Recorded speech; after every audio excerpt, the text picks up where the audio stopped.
ത്രിയേക ദൈവത്തിൻ്റെ നാമം വാഴ്ത്തപ്പെടുമാറാകട്ടെ. എല്ലാവർക്കും ഗുഡ് മോർണിംഗ്. എല്ലാവർക്കും പ്രഭാത വന്ദനം. മലയാള ഭാഷയിൽ തന്നെ നമുക്ക് ഇത് പങ്കിടുന്നത് ഏറ്റവും അനുഗ്രഹകരമാണ്. ഭക്തിസാന്ദ്രമായ അന്തരീക്ഷത്തിൽ ആരാധനയിൽ പങ്കെടുക്കുവാൻ ഒരിക്കൽ കൂടെ ലഭിച്ച അനുഗ്രഹീത നിമിഷങ്ങൾക്കായിരുന്നതിനെ സ്തുതിക്കുന്നു.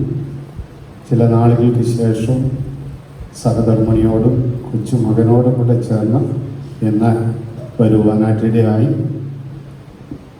ഇളയ മകളും ഒരു കുഞ്ഞുകൂടിയുണ്ട്, 4 മാസം പ്രായമായി. അതുകൊണ്ട് ഇന്ന് ഈ ആരാധനയിൽ ഒരുമിച്ച് വന്ന് പങ്കെടുക്കുവാൻ സാധിച്ചില്ല. നിങ്ങളുടെ എല്ലാവരുടെയും പ്രാർത്ഥനയും കരുതലും ഏറ്റവും അനുഗ്രഹമായി ഈ നാളുകളൊക്കെ ലഭിക്കുന്നു എന്ന് വല്ലപ്പോഴെങ്കിലും നിങ്ങൾ പ്രാർത്ഥനയിൽ ഓർക്കുന്നു എന്ന് ഞാൻ വിശ്വസിക്കുകയാണ്. ദൈവം നമ്മെ എല്ലാവരെയും അനുഗ്രഹിക്കട്ടെ. ബിമാത്തി അച്ഛൻ ഇതിനൊരവസരം ഒരുക്കുന്നതിൽ പ്രത്യേകമായുള്ള സന്തോഷമുണ്ട്. ഏറ്റവും അനുഗ്രഹീതമായി ഇടവയുടെ എല്ലാ കാര്യങ്ങളും വളരെ സുതാര്യവും വളരെ അനുഗ്രഹകരമായി നടക്കുന്നു എന്ന് ഓർത്ത് ദൈവത്തെ സ്തുതിക്കുന്നു. മുൻപോട്ട് അധികം ജീവിതത്തിൻ്റെ പടവുകളിൽ കൂടെ മുന്നേറുവാൻ സർവശക്തൻ നമ്മുടെ ഇടവയെ സഹായിക്കട്ടെ എന്ന് പ്രാർത്ഥിക്കുകയാണ്. ഞാൻ എപ്പോഴും ഈ ആരാധനയിൽ പങ്കെടുക്കുമ്പോൾ എൻ്റെ മനസ്സിൽ വരുന്നത് എൻ്റെ മാതൃകട. അതുകൊണ്ട് വേറൊരു വർണ്ണത്തിൽ പറഞ്ഞാൽ എൻ്റെ മാതൃകടവകയാണ്. അതുകൊണ്ട് ആ ഇടവകയിൽ വന്ന് പങ്കെടുക്കുന്നതിൻ്റെ ഒരു അനുഭവത്തോടു കൂടിയാണ് ഞാൻ വന്ന് പങ്കെടുക്കുന്നത്. നമ്മുടെ പൂർവ്വപിതാക്കന്മാർ മാതാപിതാക്കന്മാർക്കൊക്കെ ആരാധിച്ചതായ ഈ ആരാധന സ്ഥലം നമുക്ക് ഏറ്റവും അനുഗ്രഹകരമായി തീരട്ടെ എന്ന് പ്രാർത്ഥിക്കുകയാണ്. ദൈവവചന ധ്യാനത്തിന് വേണ്ടി നമുക്ക് ഒരുങ്ങാം. ഇന്ന് ക്രമീകരിച്ചിരിക്കുന്നതായ വേദഭാഗം, ഏവൻഗേലിയനായി വായിച്ചതായ വേദഭാഗം വിശുദ്ധ ലൂക്കോസ് എഴുതിയ സുവിശേഷം 19-ാം അധ്യായം 12 മുതൽ 24 വരെയുള്ള വാക്യങ്ങളാണ് നമ്മൾ വായിച്ച് കേട്ടത്. Saint Luke chapter 19 12 to 24. അതിൽ 21-ാം വാക്യം നമ്മുടെ ചിന്തയ്ക്കായി ഒരുമിച്ച് പങ്കുവയ്ക്കുന്നു. നീ വയ്ക്കാത്തത് എടുക്കുകയും വിതയ്ക്കാത്തത് കൊയ്യുകയും ചെയ്യുന്ന കഠിന മനുഷ്യൻ ആകൊണ്ട് ഞാൻ നിന്നെ ഭയപ്പെട്ടു എന്ന് പറഞ്ഞു. നീ വയ്ക്കാത്തത് എടുക്കുകയും വിതയ്ക്കാത്തത് കൊയ്യുകയും ചെയ്യുന്ന കഠിന മനുഷ്യൻ ആകൊണ്ട് ഞാൻ നിന്നെ ഭയപ്പെട്ടു എന്ന് പറഞ്ഞു. കാര്യവിചാരകത്വം, വിശ്വസ്തതയും സ്വകാര്യതയും എന്നുള്ളതാണ് ഇന്ന് തിരുസഭ നമുക്ക് ഒരുമിച്ച് ധ്യാനത്തിനായി ക്രമീകരിച്ചിരിക്കുന്നതായിട്ടുള്ള ചിന്താ വിഷയം. Faithfulness and transparency of stewardship. തീർച്ചയായും നമുക്ക് നൽകിയിരിക്കുന്നതായ ഈ അനുഗ്രഹീത വചനത്തിൻ്റെ സത്യങ്ങളിലേക്ക് നമുക്കൊരു പാട്ടിൻ്റെ ഒരു ചരണം പാടി ഈ വചന ശുശ്രൂഷയിലേക്ക് പ്രവേശിക്കും. മധുരം മധുരം മനോഹരം നീലം മധുരം തിരുവചനം. മധുരം മധുരം മനോഹരം നീലം മധുരം തിരുവചനം.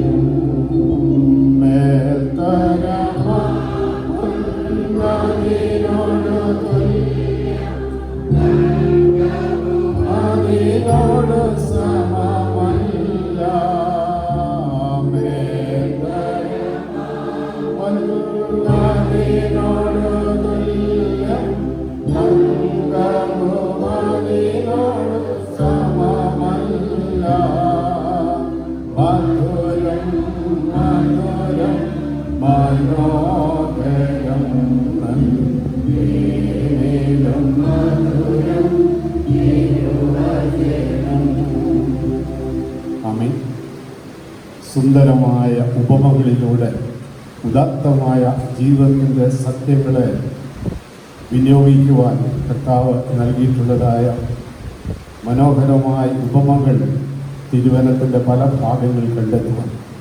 ലോകത്തിൽ അനേക ശ്രേഷ്ഠ ഗുരുക്കന്മാരാണ്. എന്നാൽ ശ്രേഷ്ഠന്മാരിൽ ശ്രേഷ്ഠമായിരിക്കുന്ന കർത്താവായ യേശു ക്രിസ്തു നൽകിയിട്ടുള്ളതായ ഉപമകളിൽ കൂടെ ജീവിത സത്യങ്ങൾ വെളിപ്പെടുത്തുന്നതിനോട് തുലനം ചെയ്യുവാൻ ഇന്നുവരെ ആരും ഈ ലോകത്തിൽ ഉണ്ടായിട്ടില്ല. ഇനിയും ലോകത്തിൽ ഉണ്ടാകുമോ എന്നും എനിക്ക് സംശയമുണ്ട്. തീർച്ചയായും കർത്താവ് അപ്രകാരം ദത്തമായി പറഞ്ഞതായ ഒരു ഉപമയാണ് നമ്മുടെ ഇന്നത്തെ ചിന്താവിഷയത്തിന് ആധാരമായിരിക്കും. 10 റാത്തൽ വെള്ളി ഒരു കാര്യവിചാരകനായിരിക്കുന്നതായിട്ടുള്ള ഒരു യജമാനൻ താൻ ജീവിതത്തിൻ്റെ അനുഭവങ്ങളിൽ തൻ്റെ ദാസന്മാരെ ഏൽപ്പിക്കുവാനായിട്ട് പരദേശത്തേക്ക് പോകുമ്പോൾ ആ ദാസന്മാരെ ഏൽപ്പിക്കും. അപ്പോൾ ഇവിടെ എത്ര കൊടുത്തു? 10 ദാസന്മാർക്ക് കൊടുത്തു എന്ന് പറയുമ്പോൾ ഈ 10 റാത്തൽ വെള്ളി എത്ര വെച്ച് കൊടുത്തു എന്നുള്ളത് പറയുന്നില്ല. എങ്കിലും ന്യായമായി നമ്മൾ ചിന്തിക്കേണ്ടത് ഓരോ റാത്തൽ വെള്ളി വീതമാണ് കൊടുത്തത് എന്ന് ഞാൻ ചിന്തിക്കുകയാണ്, ന്യായമായി ചിന്തിക്കുകയാണ്.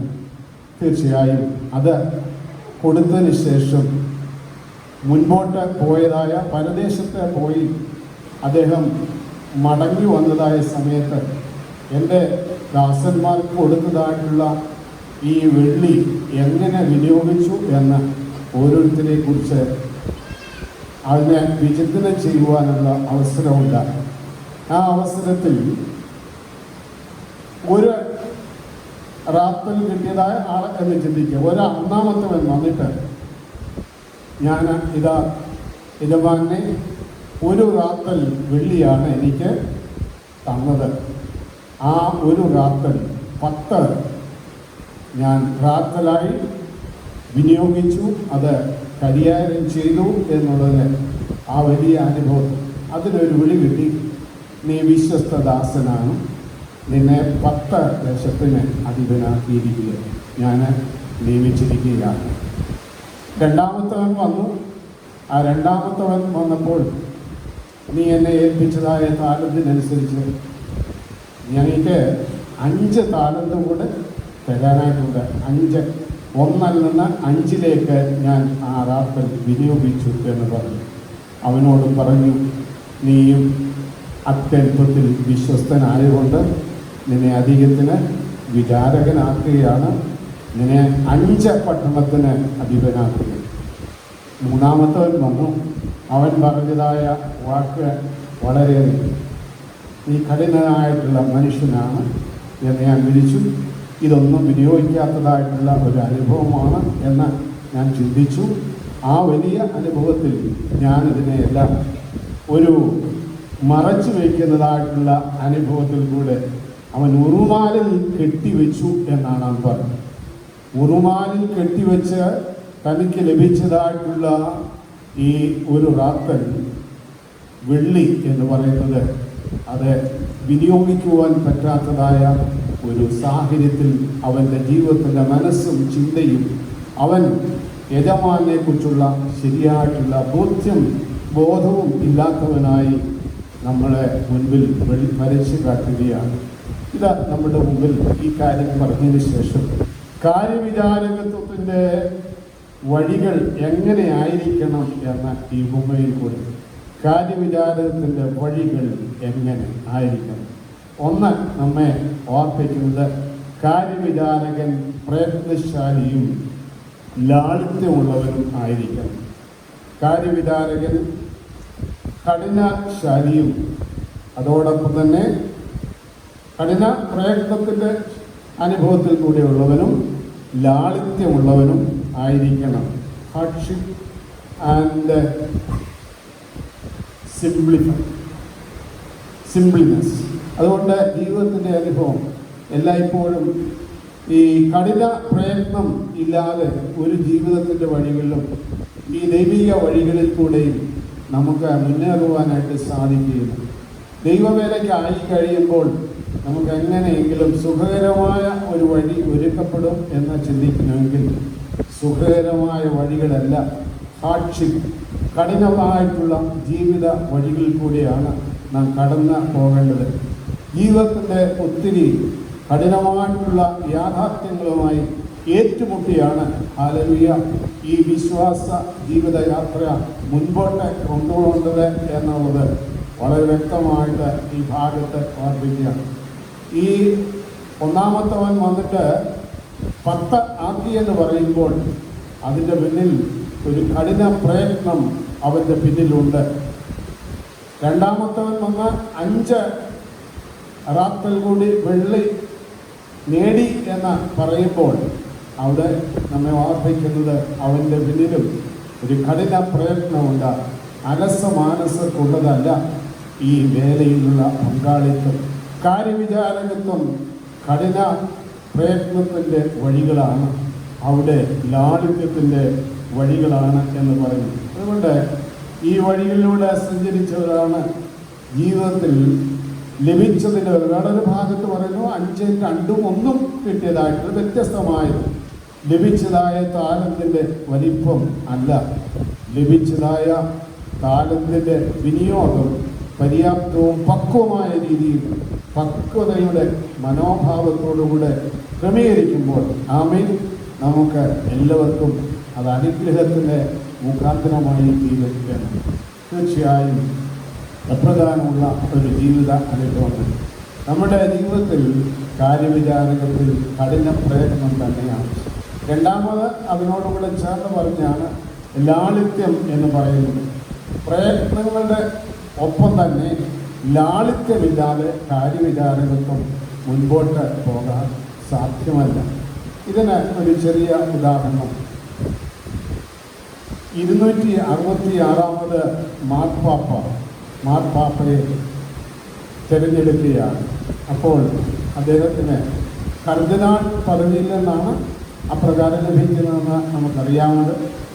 അങ്ങനെ കർദിനാളിലായി തൻ്റെ ജീവിതത്തിലെ അനുഭവം ജോർബാർഡോ ബർഗോ എന്ന് പറയുന്നതായ മനുഷ്യൻ അർജന്റീനക്കാരനാണ്. അദ്ദേഹം ആണ് കർദിനാൾ ആയിരിക്കുന്നതായ ആൾ. അദ്ദേഹത്തെ മാർപ്പാപ്പയായിട്ട് അവരോധിക്കുവാനായിട്ടുള്ള ക്രമീകരണങ്ങളെല്ലാമാണ്. അദ്ദേഹത്തെ ഈ കാര്യങ്ങൾക്കെല്ലാം വത്തിക്കാൻ കൊട്ടാരത്തിൽ നിന്ന് തൻ്റെ ജീവിതത്തിൻ്റെ താമസ സ്ഥലം സാന്ത മാർത്തയിലേക്ക് തൻ്റെ ജീവിത സാഹചര്യങ്ങളെ ഒക്കെ ഒരുക്കിയ താമസ സ്ഥലത്തേക്ക് പോവുകയാണ്. അപ്പോൾ ഈ കാര്യം ക്രമീകരിച്ചപ്പോൾ അദ്ദേഹം നോക്കിയ ഉടനെ ആഡംബര കാറാണ് തൻ്റെ മുമ്പിൽ വന്ന് കിടക്കുന്നത്. എല്ലാ സജ്ജീകരണങ്ങളോടും കൂടെ ആഡംബര കാറ് വന്ന് കിടക്കുമ്പോൾ അദ്ദേഹം അവരോട് പറഞ്ഞു, എനിക്ക് ഈ കാറല്ല ഇപ്പോൾ വേണ്ടത്, ഞാൻ വരുവാനായിട്ട് ആഗ്രഹിക്കുന്നത് കർദിനാന്മാർ പലരും വന്നിട്ടുള്ളതായ ബസ്സുണ്ട്, ആ ബസ്സിൽ കയറിയാണ് എനിക്ക് ഈ താമസ സ്ഥലത്തേക്ക് പോകേണ്ടത് എന്നത്. അദ്ദേഹം അപ്രകാരം പോയി. അതിനു മുമ്പ് തന്നെ തനിക്ക് താമസിക്കുവാനായിട്ടുള്ളൊരു ഹോട്ടൽ ക്രമീകരിച്ചിരുന്നു. ആ ഹോട്ടലിലെ ക്രമീകരണങ്ങളെല്ലാം വളരെ അനുഗ്രഹകരമായ രീതിയിൽ ലഭിച്ചു. അദ്ദേഹത്തിൻ്റെ ഡ്രസ്സെല്ലാം താൻ ഈ അവരോധിച്ച് കഴിഞ്ഞതിന് ശേഷം തൻ്റെ പെട്ടിയിൽ തന്നെ താൻ തന്നെ അടുക്കി വെച്ചു. അതെല്ലാം കഴിഞ്ഞതിന് ശേഷം ഹോട്ടൽ ഉടമയോട് പറഞ്ഞു, പരിചാരകരെല്ലാം പലരുണ്ട്, അവിടുന്ന് വളരെ ആദരവോടുകൂടി നിൽക്കുകയാണ്. ബന്ധപ്പെട്ടതായ ആളിനോട് പറഞ്ഞു, എനിക്ക് ഈ താമസിച്ചതായ സമയത്തിൻ്റെ ബില്ല് എനിക്ക് ഇപ്പോൾ തന്നെ കിട്ടണം. അവരെല്ലാവരും അത്ഭുതപരന്തരായി അവരെ നിൽക്കുന്നതായ അനുഭവം. വീണ്ടും അദ്ദേഹം പറയുകയാണ്, ഞാനല്ലയോ മാർപ്പാപ്പയായ ഞാനാണ് മാതൃക കാട്ടേണ്ടത്. ലാളിത്യം വിട്ടുള്ളതായ ഒരു ഉന്നതി എൻ്റെ ജീവിതത്തിൽ ഇല്ല. ലാളിത്യം നഷ്ടപ്പെട്ടുകൊണ്ടുള്ളതായ ഒരു ഉന്നത സ്ഥാനം ഞാൻ ആഗ്രഹിക്കുന്നില്ല. അതുകൊണ്ട് നിങ്ങൾ ബില്ല് എനിക്ക് ഇപ്പോൾ തന്നെ തരണം എന്ന് പറഞ്ഞതായ അനുഭവം. ലാളിത്യം കൈവിട്ടുള്ളതായ ഒരു കാര്യവിചാരകത്വമില്ല. അതുകൊണ്ട് നമ്മെ ഓർപ്പിക്കുന്നത് കാര്യവിചാരകൻ കഠിന പ്രയത്നശാലിയും അതോടൊപ്പം തന്നെ ലാളിത്യമുള്ളവനും ആയിരിക്കണം. 2 നമ്മെ ഓർപ്പിച്ചത് കാര്യവിചാരകൻ കരുതലുള്ളവൻ ആയിരിക്കണം. കാര്യവിചാരകൻ കരുതലുള്ളവൻ ആയിരിക്കണം. A caring person. Steward should be a caring person. ആദിമസഭയുടെ മുഖമുദ്ര എന്ന് പറയുന്നത് ആന്ത്യോക്യ സഭയാണല്ലോ ആദിമസഭയുടെ നിദർശനമായി നമ്മുടെ മുമ്പിൽ നിൽക്കുന്നത്. അവർക്കുള്ള ഒരു മുഖമുദ്രയായി ഞാൻ നിൽക്കുന്ന വലിയൊരു കാര്യമാണ് മറ്റുള്ളവരെ കരുതുന്നതായ അനുഭവങ്ങൾ. ഇന്ന് നാം ജീവിക്കുന്നതായ സമൂഹത്തിൽ കരുതലിൻ്റെ കരം പല രീതിയിൽ നഷ്ടപ്പെട്ടുകൊണ്ടേയിരിക്കും. അല്ലെങ്കിൽ നാം കരുതുന്നുവെങ്കിൽ സ്വാർത്ഥ ലാഭത്തിൻ്റെ അനുഭവത്തോടുകൂടെ കരുതുന്നതായ അനുഭവങ്ങൾ. ഞാൻ എന്തെങ്കിലും നൽകിയാൽ എനിക്ക് തിരിച്ച് ലഭിക്കണമെന്നുള്ളതായ മനോഭാവത്തോടും മനോഗതിയോടും കൂടെ നമ്മുടെ ജീവിതത്തിൻ്റെ സാഹചര്യങ്ങളിൽ ആമേൻ നമ്മൾ കരുതുന്നതായ അനുഭവങ്ങളിൽ ദൈവസന്നിധിയിൽ അത് അംഗീകരിക്കുന്നില്ല. നമ്മളെ പ്രത്യുപകാരം പ്രതീക്ഷിച്ചുകൊണ്ടുള്ളതായ കരുതലിൻ്റെ ഒരു അനുഭവങ്ങളുണ്ടായി. നാം മറ്റുള്ളവരെ കാണുമ്പോൾ അവൻ്റെ ആവശ്യങ്ങൾ, അവൻ്റെ വേദനകൾ എൻ്റെ വേദനയായി മാറുന്നതായ അനുഭവത്തിലാണ് നമുക്ക് കാര്യവിചാരകൻ ആയിരിക്കുന്നതായ മനോഹരമായ അനുഭവം. അതുകൊണ്ട് വിശുദ്ധ പൗലോസ്ലീഹ പറയുന്നതും ഉണ്ണുവാനും ഉടുപ്പാനും കുടിക്കുവാനും നൽകുന്നത് നമ്മുടെ കാര്യവിചാരകത്തിൻ്റെ അനുഭവമാണ്. ഉണ്ണുവാനും ഉടുക്കുവാനും കുടിക്കുവാനും കൊടുക്കുന്നതായ ജീവിതാനുഭവങ്ങൾ മനസ്സലിവോടുകൂടെ ചേർന്ന് കൊടുക്കുന്നതായ എല്ലാ അനുഭവങ്ങളും തീർച്ചയായും കാര്യവിചാരകത്വത്തിൻ്റെ അനുഭവമാണ്. യേശു കർത്താവിനെ കുറിച്ച് പറഞ്ഞിരിക്കുന്നത് Jesus Christ a man for others, മറ്റുള്ളവർക്ക് വേണ്ടി ജീവിച്ചു മറ്റുള്ളവരെ കരുതുന്നതായിട്ടുള്ള ജീവിത അനുഭവങ്ങൾ. പ്രിയ മക്കളെ, നമ്മൾക്ക് തുറന്ന മനസ്സിൻ്റെ ഉടമകളായി മറ്റുള്ളവരെ കരുതുവാൻ, നമ്മളെ കാണുവാൻ, മനസ്സിലാക്കുവാൻ ഇടയാക്കണം എന്ന്. ഒരിക്കൽ ടോൾസ്റ്റോയ് തന്നെ നിരത്തിൽ കൂടെ നടന്നത് സായാഹ്ന സമയത്താണ്. അദ്ദേഹം നടന്നു പോവുകയാണ്. ആ നടന്ന് പോകുന്നതായ അനുഭവത്തിൽ അദ്ദേഹം ഒരു ഭിക്ഷക്കാരനെ കണ്ടു. താല്പര്യത്തോടുകൂടെ എന്തെങ്കിലും കിട്ടുമെന്നുള്ളതായ ഒരു നോട്ടത്തിലാണ് അവൻ ഓടിയിരിക്കുന്നത്. അദ്ദേഹത്തെ എന്തെങ്കിലും ഈ ഭിക്ഷക്കാരനെ സഹായിക്കണം എന്നുള്ളതായ മനോഭാവത്തോടുകൂടി പോക്കറ്റിൽ കൈയിട്ടു. നോക്കി ഉടനെ പേഴ്സ് എൻ്റെ അദ്ദേഹത്തിൻ്റെ കയ്യിലില്ല. പേഴ്സൻ്റെ കയ്യിൽ ഇല്ല എന്ന്.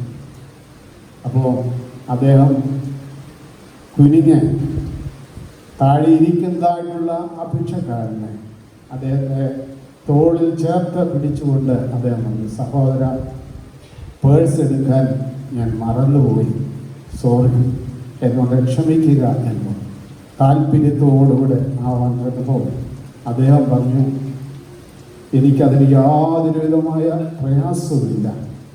നീ നന്നതായ വലിയ ഒരു സംഭാവന, ഒരു സഹായം എന്ന് പറയുന്നത് നീ എന്നെ ചേർത്ത് പിടിച്ചുകൊണ്ട് എൻ്റെ തോളിൽ പിടിച്ചുകൊണ്ട് പറഞ്ഞു, സഹോദര എന്നുള്ളതായ ഒരു വിളി, അത് മാത്രം എനിക്ക് കിട്ടിയപ്പോൾ എനിക്ക് കിട്ടിയത് ഒരു സംഭാവന കിട്ടിയതായ അനുഭവത്തിലൂടെയാണ് ഞാനതിനെ ഉൾക്കൊള്ളുന്നത്. പ്രിയ ദൈവമക്കളെ, ഇങ്ങനെ ചില കാര്യങ്ങളിൽ നമ്മളെ ഒരു വാക്ക്, ഒരു നോട്ടം, ഒരു സാന്നിധ്യം നമ്മൾക്ക് കരുതുവാനായിട്ട് സാധിക്കും. പണമല്ല ചിലപ്പോൾ നമുക്ക് കരുതേണ്ടതായ അനുഭവങ്ങൾ, നമ്മുടെ ഈ പറഞ്ഞതായ അനുഭവങ്ങൾ, സാന്നിധ്യവും സാധ്യതകളും എല്ലാം സർവശക്തനായ കർത്താവിൽ കൂടെയുള്ള കാര്യവിചാരകത്വത്തിൻ്റെ അനുഭവങ്ങളോടുകൂടെ വിനിയോഗിക്കാൻ ആമേൻ ദൈവത്തിൻ്റെ ആത്മാവാണ് നമ്മളെ സഹായിക്കുന്നത്. അതുകൊണ്ട് കാര്യവിചാരകൻ എല്ലായ്പ്പോഴും കരുതൽ ഉള്ളവനാണ്, മറ്റുള്ളവരെ കരുതുന്നവർ ആയിരിക്കുന്നത്, കെയറിങ് പേഴ്സൺ. തീർച്ചയായും സഹോദര എന്നുള്ള വിളിയുടെ അനുഭവങ്ങളിലും കരുതൽ എന്നുള്ളതായ അനുഭവങ്ങൾ. 3, നമ്മെ ഓർപ്പിക്കുന്ന കാര്യവിചാരകൻ സുതാര്യതയുടെ ഉടമയായിരിക്കണം. Stewardship is transparency. കാര്യവിചാരകത്തിൽ എല്ലായ്പ്പോഴും ഒരു സുതാര്യത നഷ്ടപ്പെട്ട് കൊണ്ടിരിക്കുന്നതായ ഒത്തിരി അനുഭവങ്ങളാണ് നമ്മൾക്ക് ഈ കാലയളവിൽ ശ്രദ്ധിക്കുവാനായിട്ട് സാധിക്കും. നമ്മൾ വിശ്വസ്തരെന്ന് എണ്ണി. രണ്ടാം പാഠഭാഗത്തിൽ കൊരിന്ത്യർക്കെഴുതിയ ലേഖനം 1-ാം ലേഖനം 4-ാം അധ്യായത്തിൻ്റെ 1-ഉം 2-ഉം വാക്യങ്ങൾ കൂടെ നമ്മെ ഓർമ്മിപ്പിക്കുന്നു. ഞങ്ങളെ ക്രിസ്തുവിൻ്റെ ശുശ്രൂഷക്കാരും ദൈവമങ്ങളുടെ ഗൃഹവിചാരകന്മാരും എന്ന് എണ്ണിക്കൊള്ളട്ടെ.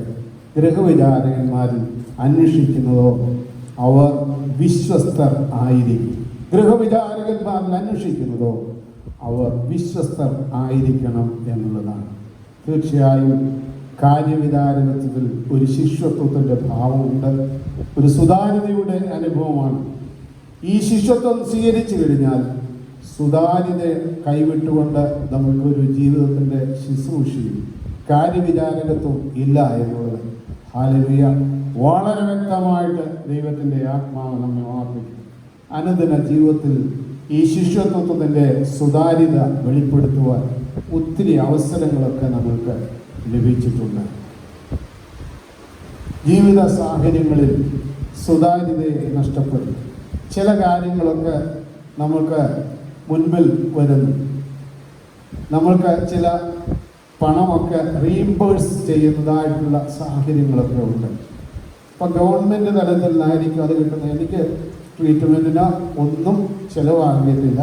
അപ്പോൾ ഡോക്ടർ എടുക്കൽ ചെന്ന് പറയും ഈ മരുന്നിൻ്റെ വില ഒക്കെ ഒന്ന് ഹൈക്ക് ചെയ്ത് കൂട്ടി കൊടുക്കേണ്ടതായ സാഹചര്യങ്ങളൊക്കെ ഉണ്ടാകണം. അതെനിക്ക് എൻ്റെ പോക്കറ്റിൽ നിന്നല്ല, ഒന്ന് ഗവൺമെൻറ് പോക്കറ്റിൽ അത് പോകട്ടെ. അല്ലെങ്കിൽ പ്രിയ ദൈവമക്കളെ, നമ്മുടെയൊക്കെ ജീവിത സാഹചര്യങ്ങളിൽ സുതാര്യത നഷ്ടപ്പെടും. അവിടെ നമുക്ക് ആയിരിക്കുന്നതായിട്ടുള്ള അത് റീഇംബേഴ്സ്മെൻറ്റിനുള്ളതായ ക്രമീകരണങ്ങൾ നമുക്ക് സ്വീകരിക്കാം. പക്ഷെങ്കിൽ അത് അവിഹിതമായി അതിനെ വിനിയോഗിക്കാൻ ഇടയാക്കാം. നമ്മുടെ വർഷങ്ങൾക്ക് മുൻപ് നമ്മുടെ DGP, അന്നത്തെ IG എന്ന് പറയും, ഇൻസ്പെക്ടർ ജനറൽ, അന്നത്തെ ഡോക്ടർ PJ അലക്സാണ്ടർ, അദ്ദേഹത്തിൻ്റെ ഒരു അനുഭവങ്ങളൊക്കെ പറഞ്ഞു. അപ്പോൾ ചുരുക്കത്തിൽ പറഞ്ഞതാണ് ഒരു സിമെൻറ്റിൻ്റെ ഇടപാടിനെ കുറിച്ചാണ്. ഗവൺമെൻറ് തലത്തിൽ നടത്തുന്നതായിട്ടുള്ള ഒരു സിമെൻറ്റ് ഫാക്ടറിയുടെ അതിൻ്റെ ഇടപാടിൻ്റെ കാര്യങ്ങളിലേക്ക് പ്രവേശിച്ചു. അപ്പോൾ പറഞ്ഞു ₹1 കൂടി കൂട്ടി ഇതിൻ്റെ അകത്ത് ക്രമീകരിക്കാൻ ബന്ധപ്പെട്ടവർ പറഞ്ഞു. അപ്പോൾ ₹1 കൂടി 10-35 വർഷത്തിന് മുമ്പേ ഉള്ളതായ കാര്യമാണ്. അദ്ദേഹത്തിൻ്റെ ഒരു അനുഭവം. അന്ന് ആ ₹1 കൂടി കൂട്ടി ചെയ്താൽ എൻ്റെ മുമ്പിൽ അന്ന് 10 ലക്ഷം രൂപ ഒരു പ്രയാസമില്ലാതെ. ഇങ്ങനെയുള്ള ഒത്തിരി അനുഭവങ്ങൾ, സുതാര്യതയെ വെല്ലുവിളിക്കുന്നതായിട്ടുള്ള പരീക്ഷണങ്ങളും പ്രലോഭനങ്ങളും ഉള്ളതായ ലോകത്തിൽ നാം ജീവിക്കുമ്പോൾ നമ്മുടെ ജീവിതത്തിൽ സുതാര്യത നഷ്ടപ്പെട്ടു പോകാൻ ഇടയാണ്. ഒരു ഉദാഹരണം കൂടി പറഞ്ഞ് എൻ്റെ വാക്കുകൾക്ക് വിരാമം കുറിക്കുവാനായി. ഒരു ഹോസ്പിറ്റലിൽ 2 രോഗികൾ, 2 പേരും ആസ്മയുടെ രോഗത്തിൻ്റെ പ്രയാസത്തിൽ ആയിരിക്കുന്നവർ. അവർ 2 പേരും ഒരു മുറിയിലാണ് കിടക്കുന്നത്. ഒരാൾ കിടക്കുന്നത് ഭിത്തിയോട് ചേർന്ന്, വേറെ കാഴ്ചകളൊന്നും കാണാനായിട്ട്. വേറൊരാൾ കിടക്കുന്നത് ഒരു ജനാലയ്ക്ക് അരികിലാണ് കിടക്കുന്നത്. അപ്പോൾ ഈ ഭിത്തിയുടെ അടിയിൽ കിടക്കുന്നതായ ആൾ ഒട്ടും എഴുന്നേൽക്കാനായിട്ട് സാധിക്കുകയില്ല.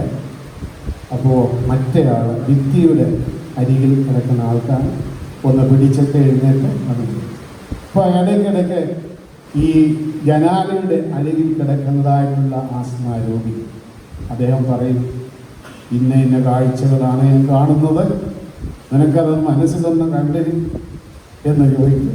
ഇത് വലിയ സന്തോഷമാണ്. ഈ ആയിരിക്കുന്ന ഭിത്തിയുടെ അരികിൽ കിടക്കുന്നതായ മനുഷ്യന് വലിയ സന്തോഷം നൽകുന്നതായ അനുഭവം. പ്രിയ ദൈവമക്കളെ, അങ്ങനെ ഒരു ദിവസം പറഞ്ഞു, താഴെക്കൂടെ ഒരു ജാഥ പോവുകയാണ്.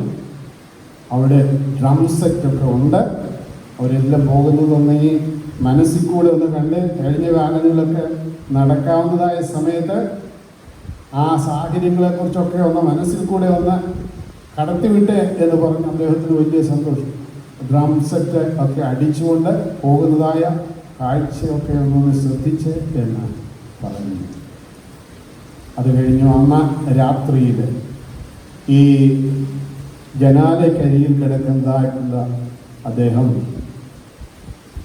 രോഗം കലശലായി. അദ്ദേഹത്തിന് നേഴ്സിനെ വിളിക്കുവാൻ അടുത്ത സ്വിച്ചൊക്കെ ഉണ്ട്. പക്ഷേ ആ സ്വിച്ചിൽ പെട്ടെന്നുള്ള അസ്വസ്ഥതയുടെ മധ്യത്തിൽ ആ സ്വിച്ചിൽ അമർത്തുവാനായിട്ട് സാധിക്കുന്നില്ല. അപ്പോൾ അങ്ങേപ്പുറത്ത് കിടക്കുന്നതായിട്ടുള്ള രോഗി അദ്ദേഹം ഇതെല്ലാം കാണുന്നുണ്ട്, മനസ്സിലാക്കി ഈ സ്വിച്ചിന് വേണ്ടി കിടന്നു. അദ്ദേഹം തന്നെല്ലാം അറിയാം, പക്ഷേ അതിനെ അവഗണിച്ചു. അപ്പോൾ അദ്ദേഹത്തിൻ്റെ മനസ്സിൽ വളരെ ശ്രദ്ധേയമായി, എനിക്ക് ഇവ മാറിക്കഴിഞ്ഞാൽ ആ ജനാലക്കരികിൽ കിടന്ന കാഴ്ചയൊക്കെ കാണാം, എങ്ങനെയെങ്കിലുമൊക്കെ ഒന്ന് കാണാം എന്നുള്ളതായ മനസ്സോടുകൂടിയാണ് അവിടെ ജീവിത വഴികളിൽ കൂടെ അദ്ദേഹം, ഈ മനുഷ്യൻ രോഗം കലശലായി തൻ്റെ ജീവിത വഴികളിൽ കൂടെ ഭിത്തിക്ക് അരികിൽ കിടന്നതായ മനുഷ്യൻ ലോകത്തോട് യാത്ര വന്നു. അപ്പോൾ മറ്റേ ആള് നേഴ്സ് വന്നപ്പോൾ പറഞ്ഞു, എന്നെ ഇനിയും ഈ ജനാലയ്ക്ക് അരികിൽ കൊണ്ടുപോയി കിടക്കണം. അത് സമ്മതിച്ചു. നേഴ്സ് അദ്ദേഹത്തെ കൊണ്ടുപോയി. അവിടെ ചെന്നിട്ട് താഴേക്ക് നോക്കി. എന്തെല്ലാം കാഴ്ചകളാണ് അവൻ കണ്ടത്. ഞാൻ ജനലിൽ ഒന്ന് പെട്ടെന്ന് പിടിച്ച് ഒന്ന് എഴുന്നേറ്റ് ഇരുന്നിട്ട് താഴേക്ക് നോക്കിയപ്പോൾ കണ്ടതായ കാഴ്ച ഒരു ഉയരമുള്ളതായ ഭിത്തിയല്ലാതെ ഒന്നും കാണാനായിട്ട് സാധിക്കില്ല. ഉയരമുള്ളതായ ഒരു ഭിത്തിയല്ലാതെ ഒന്നും കാണാനായിട്ട് സാധിക്കുകയില്ല. അവിടെ വഴിയോ നിരത്തിൻ്റെ സാഹചര്യങ്ങളോ ഒന്നുമില്ല. ഇത്രയും നാൾ പറഞ്ഞിരുന്നത് എൻ്റെ മനസ്സിനെ സന്തോഷിപ്പിക്കുവാൻ പറഞ്ഞതായ കാര്യമാണ് എന്നുള്ളത് അദ്ദേഹം തിരിച്ചറിയുവാനായിട്ടിടയായി. പ്രിയ ദൈവമക്കളെ, നമ്മുടെ മുമ്പിൽ നൽകുന്നതായിട്ടുള്ള വലിയ അനുഭവങ്ങൾ സുതാര്യതയാണ്, നഷ്ടപ്പെട്ടു പോകരുത്. മറ്റുള്ളവരൊക്കെ സന്തോഷം നൽകുവാൻ ജീവിതത്തിൻ്റെ വഴികളിൽ കൂടെ നമ്മളാൽ ആവോളം നൽകുന്നതായിട്ടുള്ള അവസരങ്ങളും അനുഭവങ്ങളും ഒക്കെ നമ്മളെ വിനിയോഗിപ്പാൻ തക്കവണ്ണം ഇടയാകണം. കാര്യവിചാരകം എല്ലായ്പ്പോഴും സുതാര്യതയുടെ വഴികളായി തീരുവാൻ ഇടയാക്കണമേ എന്നാണ്. പ്രിയ ദൈവമക്കളെ, സുതാര്യതയില്ലാത്ത ജീവിതം കാര്യവിചാരകത്വത്തിൽ അന്യപ്പെട്ട് നിൽക്കുന്നതായ ശിഷ്യത്വം ആണ് എന്നുള്ളത് നമ്മൾ അറിയും. അതുകൊണ്ട് 3 ചെറിയ കാര്യങ്ങളാണ് കാര്യവിചാരകത്വം എല്ലായ്പ്പോഴും നമ്മുടെ മുമ്പിൽ നൽകുന്നതായിട്ടുള്ള വലിയ അനുഭവങ്ങൾ. വിശ്വസ്തതയും സുതാര്യതയും കാത്തു സൂക്ഷിക്കേണ്ടതായ ഈ കാര്യവിചാരകത്വത്തിൽ നമ്മൾ കാത്തു സൂക്ഷിക്കേണ്ടതായ 3 അനുഭവങ്ങൾ, അതിൻ്റെ വഴികൾ എങ്ങനെയെന്നാണ് ഒരുമിച്ച് പങ്കുവെച്ചത്. 1, കാര്യവിചാരകൻ പ്രയത്നശാലിയും ലാളിത്യവും ഉള്ളവൻ ആയിരിക്കണം. പ്രയത്നശാലിയും ലാളിത്യവും ഉള്ളവനായിരിക്കണം. 2, കാര്യവിചാരകൻ കരുതലുള്ളവൻ ആയിരിക്കണം. Caring person. തീർച്ചയായും നമ്മൾക്ക് നൽകിയിരിക്കുന്നതായിട്ടുള്ള ഒത്തിരി ആഡംബരത്തിൻ്റെ പ്രമത്തത വർദ്ധിച്ചുകൊണ്ടിരിക്കുന്ന ഒരു ലോകത്ത് ജീവിക്കുമ്പോൾ ലാളിത്യം നഷ്ടപ്പെട്ടു പോകാതെ, കരുതലിൻ്റെ കരം നഷ്ടപ്പെട്ടു പോകാതെ നമ്മളെ കാത്തുസൂക്ഷിക്കും. സുതാര്യതയുടെ മലീമസമാക്കുന്നതായ ഒത്തിരി പ്രലോഭനങ്ങൾ നമ്മുടെ ജീവിതത്തിലുണ്ടാകുമ്പോൾ നമ്മെ ദൈവത്തിൻ്റെ ആത്മാവ് ഓർപ്പിക്കുകയാണ്. സുതാര്യതയുടെ കാര്യവിചാരകത്വം കാത്തുസൂക്ഷിക്കും. പരിശുദ്ധാത്മാവും ദൈവം നമ്മോടുകൂടി ഇരിക്കട്ടെ. വചനത്തിൻ്റെ അന്തസ്സത്തയിൽ കൂടെ ദൈവത്തിൻ്റെ ആത്മാവിനെ അനുഗ്രഹിക്കട്ടെ എന്ന് ഒരിക്കൽ കൂടി അവസരം നൽകിയതായ പ്രിയപ്പെട്ട അച്ഛനോടും ബന്ധപ്പെട്ടവരുള്ളതായ നന്ദി, സ്നേഹം അറിയിച്ചുകൊണ്ട് എൻ്റെ വാക്കുകളിലും ദൈവം നമ്മെ അനുഗ്രഹിക്കും.